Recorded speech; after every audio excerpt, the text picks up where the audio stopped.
All right, All right, welcome to welcome to episode episode 6 6 of of What If What is Civilization Started Over. Civilization? This, if you couldn't tell, is a pre-recording.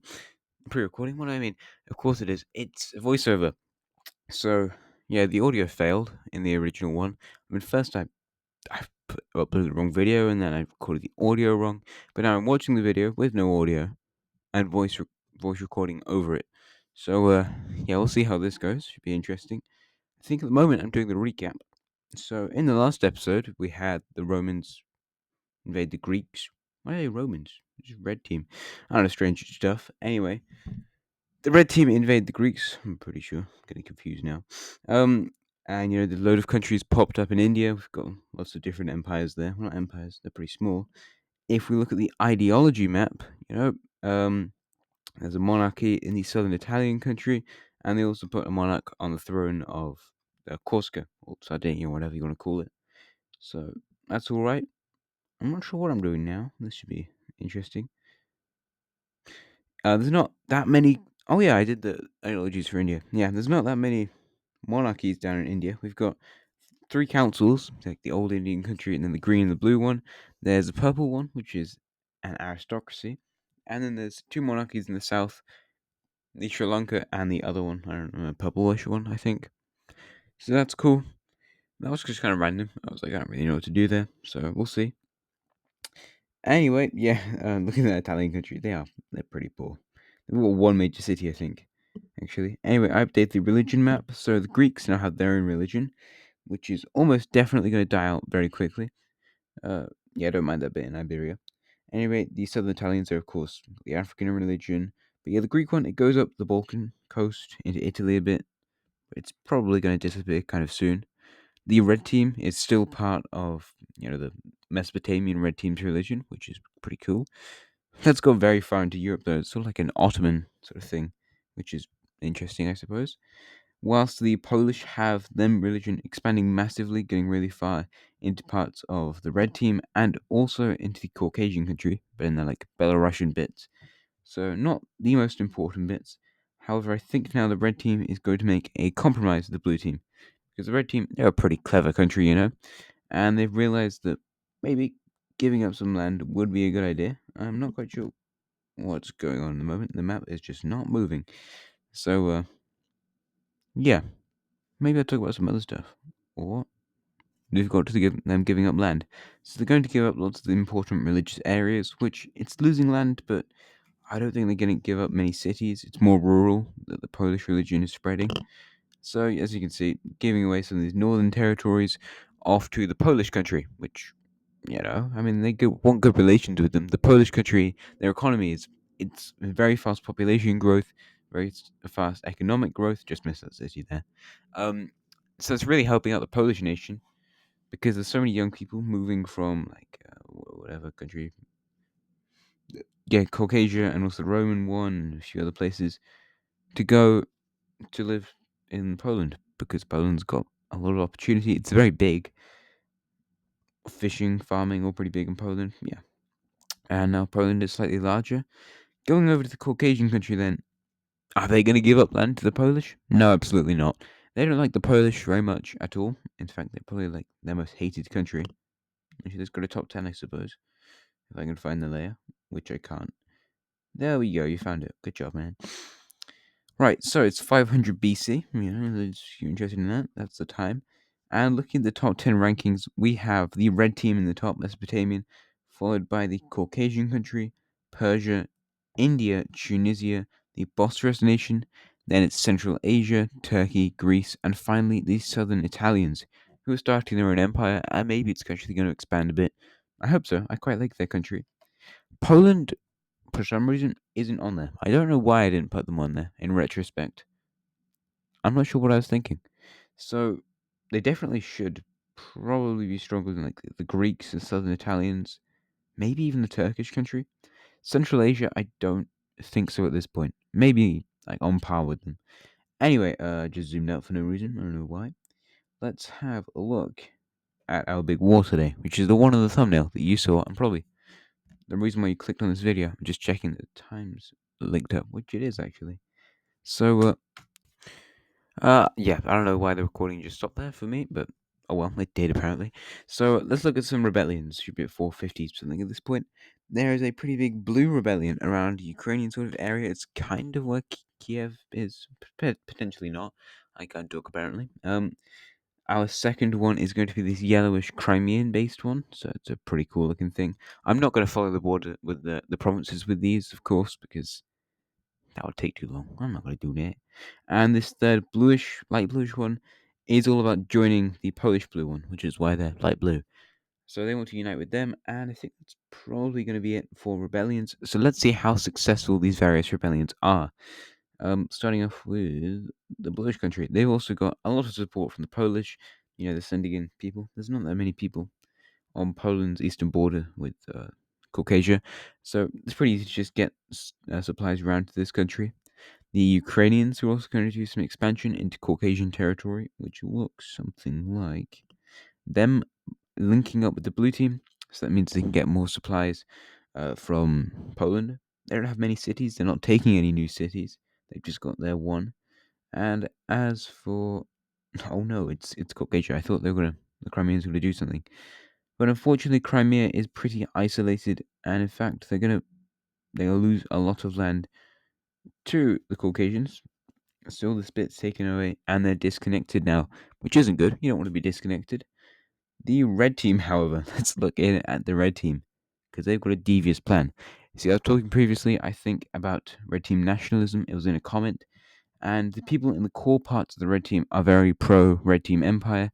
And they think they should control the entire sort of Middle Eastern area, and they're going to try and go through with that today. That's why I did that big circle. There's a Middle Eastern sort of circle. They don't like Persia. They want that stuff. However, they might possibly be slightly interested in joining this war. Definitely getting a Black Sea coast would be nice for the red team. I think they used to have one in like episode 1, but yeah, let's see if they actually do anything. Come on, man, you can do this. Oh, is this so silly? Anyway, they want to get the capital city. It's very close by to where their border is, and they're going to very quickly get access to the Black Sea. The Caucasians took a lot of the troops off this front line, so the red team's not going to have a tricky time invading through this. I mean, it's mountainous, but there's barely anyone there, so it's kind of easy to invade. They're going to start their push towards the capital city, which goes, very well, very well. And they instead going to be the central area, just because they're slowly working their way towards that capital city. I don't know what's going on there, but something. What is that? What is that? Why did I do the border like that? I have no idea what's wrong with me, man. Oh, there we go. Yeah, sorry, I'm just a bit stupid actually. The Caucasians gave up some land to the red team so they could stop invading them, which is like a whole Black Coast bit. And the capital is now very close to the red team's border, but there you go. I finally cottoned on to what I was actually doing, so that's clever of me. Good job, man. We're going to see another rebellion pop up in this sort of. Ooh, well, I know it's Russia, but what part of Russia? It's in like Astrakhan, so currently Kazakhstan as well. And this greenish sort of region pops up. This is also another viewer suggestion. So if you've got any suggestions, put them in the comments, and I'll probably implement them. I'll see. The Crimeans, with support from the red team, are going to take some land. I wasn't looking, and now they did some stuff. And the blue team will take over a massive part of this area. Well, apparently not. They're just going to do some weird squiggle thing. There you go. And I changed my mind. Alright, you take over this entire bit. Great. So, I might just be a bit stupid. The brown team will do a pretty good job at separating, or no, just entirely taking out the blue team. They take away their one major city, and the blue team people aren't doing great. I've decided to get rid of rebellions taking land because it's a rebellion, so kind of makes sense. Or maybe not. The yellow team's going to take some land across this sort of Ukrainian, Romanian coast. And let's see how this green team's doing. Are they going to be doing anything at all? Well, the answer is kind of yes. They take a tiny bit of land around this river that I should probably know the name of, but I don't. So, well, I guess we'll deal with that problem. The pink and the orange teams also might join this war. They're pretty influenced by the Polish. They're kind of like their sibling states, I suppose you could put it. They've got very similar cultures. What the hell? Very similar cultures, and they could almost definitely end up joining this war. But finally, I'm doing what I said I would be doing, which is making all the rebel countries one color. I'm just doing some circles with a bucket. So I don't know what that's about entirely, but I guess that's kind of cool. Anyway, I'm yapping apparently. The Caucasians really need to get on with the rebellions though, because the country's going to destabilize further and further and further if they don't do something. So the blue team, more support going into the Crimeans and the other bluish country. The blue Ukrainians are going to link up with the pink team, which might provide good stuff. As the pink team will finally join the war, and also the orange team alongside them because they're kind of a duo. The pink team will start funding the Ukrainian rebellion, and they take over this entire city right over here. And they're also probably going to invade a bit in the south, which, that's cool. The blue team manages to take another city again, and a second one as well, as they take over a really large part of this country, which possibly means they're going to take over a lot of the Ukrainian territory. We see Crimea taking more land, well, kind of inland. They don't really have. I have no idea how many cities Crimea has, but they take some more inland territory, which is completely without value, but oh well. And the orange team is going to work along the sort of western side of this river territory. The, the green team is entirely pushed back, and people are going to go there.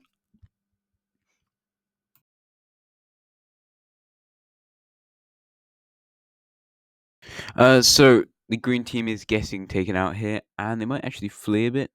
Looks like the orange team is going to start their offensive. They really didn't help the green team at all. They sent barely any supplies. Also, this is day 2 of recording this. There was a thunderstorm, so I had to stop. But I'm back now. They've already taken 2 cities, and it looks like they're going south for a third one, which is pretty big for the orange team. They're not a really weak country, but they're not too strong either because their land isn't great. The light blue and the dark blue countries are going to take over quite a lot of land now, and it looks like the dark blue country might take even more, getting to the sort of like core territory of the Caucasian country. In fact, I think that's probably where I'm going to leave the war.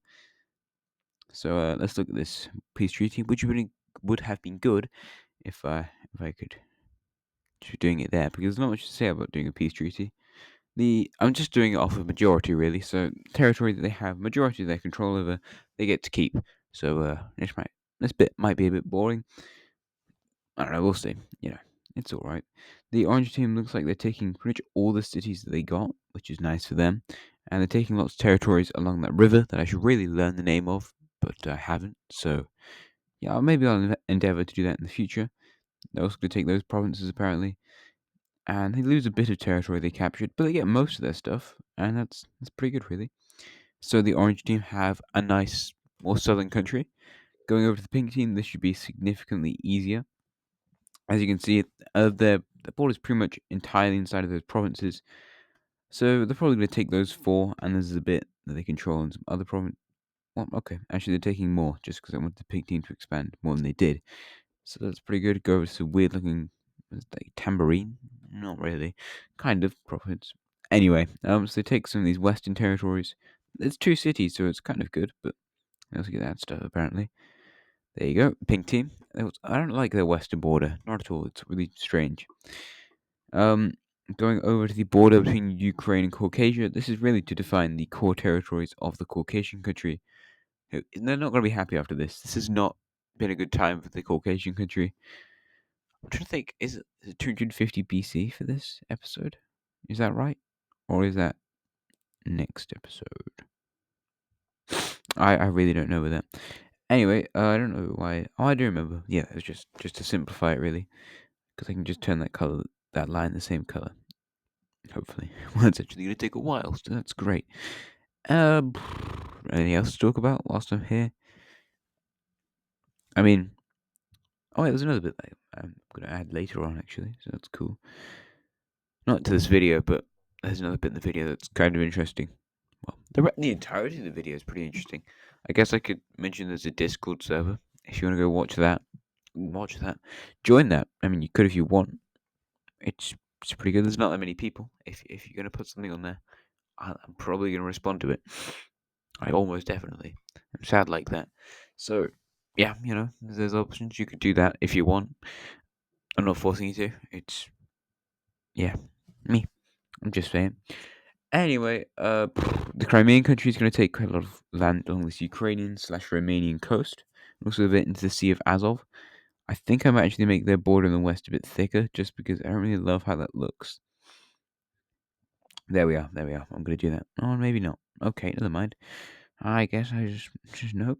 The blue country, the Polish one, I mean, they get some more land down here in the southern region because I hate how the blue country looked at that point. I don't want it to look like that. And otherwise, they take over the entirety of the Blue Rebellion, and this basically leaves the borders just how they are.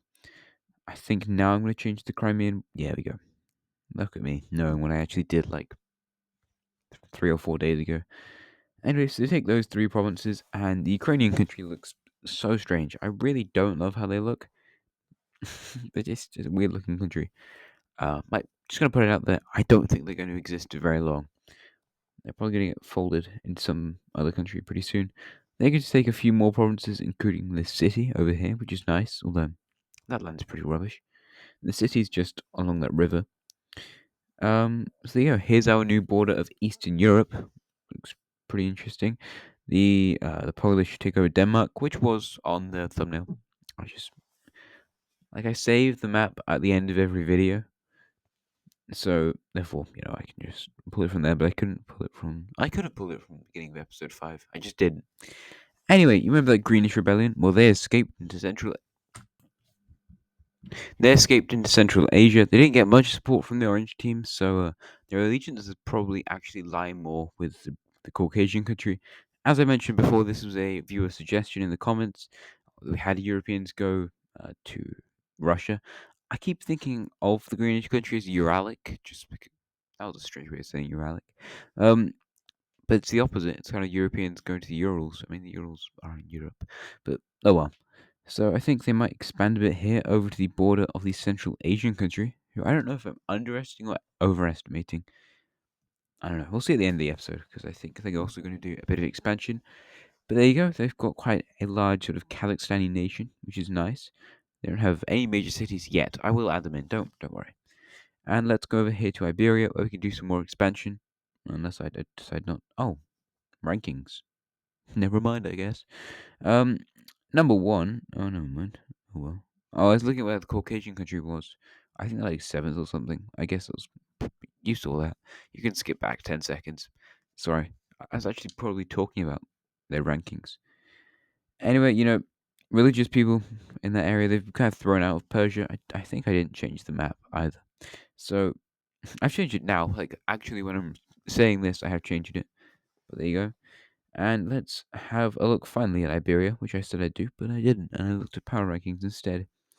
So the southern Italian country is going to expand kind of some central sort of Aragon territory. Aragon's actually less coastal than I thought it was, which is a fun fact. They then expand further, well, kind of further into Aragon, but also they reach the Bay of Biscay and the Atlantic Ocean, being the second country, third probably, Poland. Third country to do so, then, I suppose. As the Blue African country, they're going to go to the kind of middle part of Portugal, I think, and expand around to the sort of central border of the southern Italian Spanish colony. So there you go, they've expanded a bit. They do have quite a rivalry, but I doubt that'll come to anything. As for the northern Italians, they're going to expand into southern France and Switzerland. Not all brilliant. I mean, tourism eventually be useful, but tourism's not here yet. The land in southern France might be quite good though, agriculture and stuff. However, some explorers and just other people really will go out from the territory in southern France and establish their own nation, which I just couldn't make a good border for. I really hated that border. Yeah, it's not nice. I think I might delete it actually. Do I? No, I just expand the country instead. So they're kind of around where Paris is, I think. My French geography is not. It's pretty good actually. Um, they kind of go around Paris, the capital city. I don't think I even draw one in. More Italian explorers and just people go off to Switzerland and establish their own country there. Yeah, that sounds like fun, mate. Some mountains, so doubt they're having a great time in a load of mountains. They're going to reach over to the border of the Polish country. Oh god, they're going to visit all of France. Reach the border of the Polish country, and now there's just some random Austrian bit. I think the Romans are actually going to take that over, unless I change my mind, which I probably will. Yeah, they're going to give it up to the Polish. I thought that's what I did. They're going to give it up to the Polish, be diplomatic, or not, I guess. Never mind. They just take it themselves. So good for the red team, I suppose. Uh, Crimeans, really can't see their capital city, so I think I make the color slightly darker, just because you can't see any of the cities on their country. Great. Yeah, there you go. You can kind of see it now. Bit faint, but they've got a capital city in two of the major cities. One in the coast, another on the sort of Crimean coast. Going over to the Greenwich country, I just put the capital there. I was trying to put it over there's like a white spot there, but it didn't work. And the French capital, it's kind of west of Paris. I don't really know where that is. I got pretty good French cities, but I don't know if there's any there. I think that's kind of in that that line where nobody lives in France. Well, not nobody, but it's a lot less densely populated. Anyway, let's go over to the red team because I was going to talk about their nationalism. I think I'm pretty sure that's what I was talking about. They've got extreme nationalism in these central parts of their country. Mesopotamia, those sorts of areas. However, down here in Somalia, less so. Got some interesting spiky border there. But yeah, I mean, they're trying to appease the Somalian, Ethiopian parts of their country. However, we'll see if that works in the future. Um, and yeah, red team, what are you doing right now? Well, as you can see, there's some trade routes, and in the last episode, we talked about how the red team put their troops on those trade routes, and it was all like, "Oh, why are your troops there? What are you doing? You gonna attack me?" Um, so I guess that might come to a head. However, I think I need to talk about that later because at the moment it looks like the red team is expanding their trade routes. I mean, trade routes are going to become more of like a global thing, like lots of people have control over them. But at the moment, it's mostly the red team dealing with trade routes. They're going to continue their one along the southern coast, going into the capital of the Purple Country, who's done literally nothing this entire. Actually, there might have been two wars. That's a good point, but they've done almost nothing. The and a bit from the blue team leads up to this city in the green country, and from there they're trying to reach around to the capital of the Caucasian country, although they're significantly weaker now. Also, something I didn't mention whilst doing this, but I probably should have mentioned, is the fact the red team supplied the Crimeans, which is how diplomatic support as well as just military stuff, which is how they managed to take over a bit of that Ukrainian coast. Because the red team's like, hey, I like you now. You're my friend. And this only could have happened with the red team taking over the Black Sea coast, because otherwise they just wouldn't have had a strong enough navy to carry enough stuff through the Bosphorus and then to Crimea. Anyways, the trade routes are expanding a lot into Anatolia, the northern part, and basically along the entire southern coast of the region. I don't know what I'm doing right now. But they've also gone pretty far into Africa, down the Nile, into Egypt, and also along the North Egyptian coast. I don't think they're into Libya yet. They're going to expand them further along the Aegean coast as they move into the red team. Then they go along that sea that I don't know the name of, but I probably should. It's like Sea of Medallia or something. I don't know. I think I might make the brush a bit smaller here just because I don't want the trade routes to be in the ocean. So they're not now. And then finally they're going to extend the trade routes across the northern coast of Anatolia to reach up with the ones at Constantinople.